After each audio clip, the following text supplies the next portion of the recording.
Bonjour à toutes et tous et bienvenue dans le podcast Danser sa vie. Je suis Gaëlle Piton, sophrologue, coach, autrice, artiste, une femme aux multiples casquettes. Dans ce podcast, je vous partage mes réflexions et conseils avec authenticité et liberté. J'ai également le plaisir d'accueillir des personnalités inspirantes pour vous aider, vous aussi, à danser votre vie. Vous êtes prêts ? C'est parti ! Bonjour à toutes et tous les danseurs de la vie, bienvenue dans ce nouvel épisode du podcast. Alors cette semaine, j'ai été assez bouleversée par un accompagnement, une nouvelle personne qui a rejoint mes espaces. Il se trouve que c'est un homme et j'ai moins d'hommes que de femmes dans mes accompagnements comme beaucoup d'accompagnants.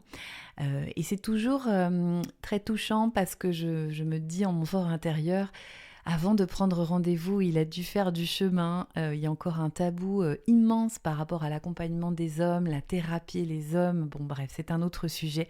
Peut-être que ça mériterait d'ailleurs un ou plusieurs épisodes de podcast. Je vais me le noter quelque part. Et donc, cet homme est arrivé assez effondré sur recommandation d'une personne que j'ai accompagnée l'année dernière. Parce que dans sa vie personnelle, il venait de vivre un choc émotionnel et que pour la première fois de sa vie, m'a-t-il dit, il n'arrivait pas à remonter la pente.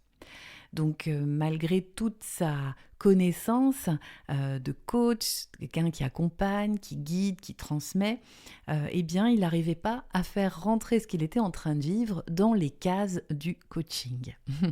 Il a plaisanté en disant d'ailleurs les cordonniers sont souvent les plus mal chaussés. Alors en fait c'est intéressant parce que cette personne, je pense qu'elle a eu, j'ai parlé dans le dernier épisode des cadeaux mal emballés, ben là en fait c'est vraiment ça. C'est-à-dire que pour la première fois, il y avait quelque chose qui n'arrivait plus à être raisonné. Une différence entre ce que le mental peut supporter, engendrer, comprendre et le corps. Et là, il y avait clairement une vraie dissociation, c'est-à-dire que le corps disait souffrance, disait je suis abattu, disait je me sens bouleversée, je me sens faible, je me sens fragile, je me sens vulnérable, et puis la tête n'avait pas très envie de se dire ça. Et on n'était pas du tout face à un problème d'analyse, en fait, la question c'est vraiment la question des ombres. C'est-à-dire que plus on a avancé dans l'échange avec ce monsieur, plus on a évoqué toutes les parts de lui qu'il était en train de rejeter. C'est-à-dire la part vulnérable, la part qui est en colère, la part qui se sentait en dépendance puisqu'il s'agissait d'une relation de dépendance affective, la peur, la part qui a honte, la part qui a besoin d'amour, la part qui se comporte encore comme un enfant. Et toutes ces parts en fait qu'on ne trouve pas acceptables, qui sont pas très jolies à accueillir, qui sont voire parfois dégueulasses à accueillir. Et qu'en fait le travail, la vie invitait en fait cet homme à se mettre au travail sur ses ombres.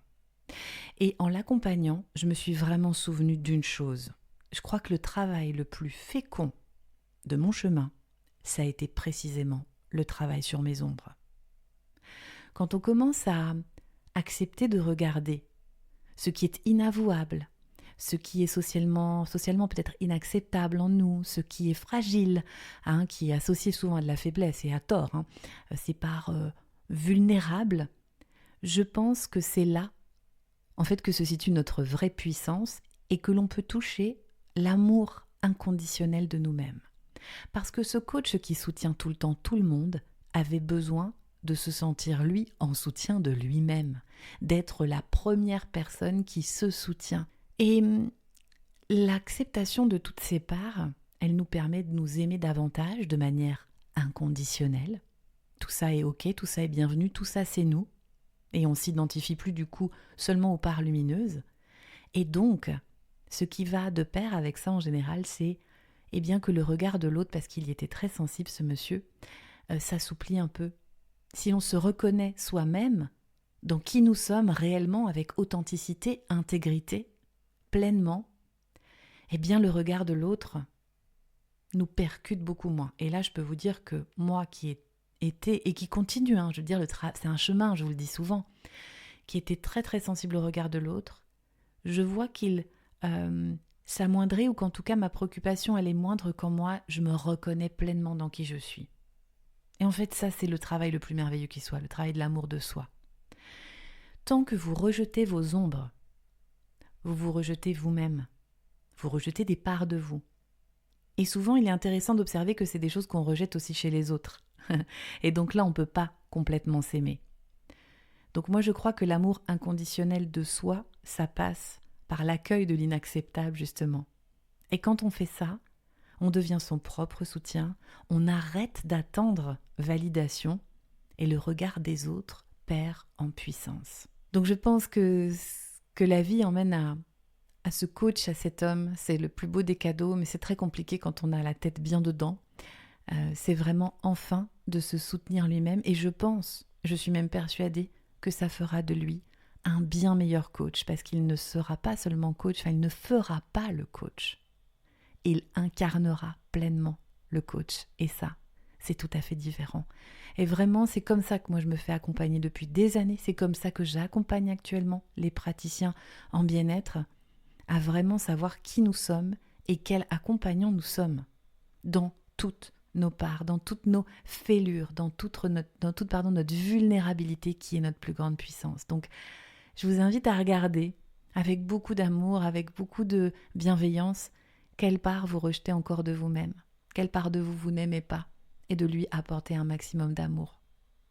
N'hésitez pas à me partager vos prises de conscience, vos expériences, et d'ici là, prenez bien soin de vous. Cet épisode vous a plu ? N'hésitez pas à partager autour de vous, à mettre des commentaires, des pouces, des étoiles. Cela aide énormément mon travail.